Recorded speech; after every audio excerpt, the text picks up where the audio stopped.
How to contact Rabobank support by app. Hey everyone, welcome back. In this video, I will show you how can you contact Rabobank support by using app. So let's get started. First, you'll have to open Rabobank application on your device. After you open Rabobank, you'll get this kind of interface. From here, at the bottom, simply tap on Need Help with RSA. Simply from here, you'll have to scroll down and come on this section for contact us. After you find it, simply tap on that.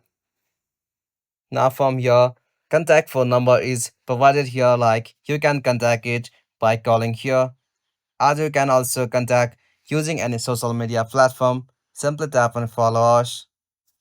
You can get the Facebook link in our YouTube profile. Simply tap on that and you can get the Facebook link. After that, you can just make any conversation or support by using any platform. You can, as usual, contact the customer service number that is provided while you tap on this option for service. After that, you'll be able to contact Rabobank customer service or support.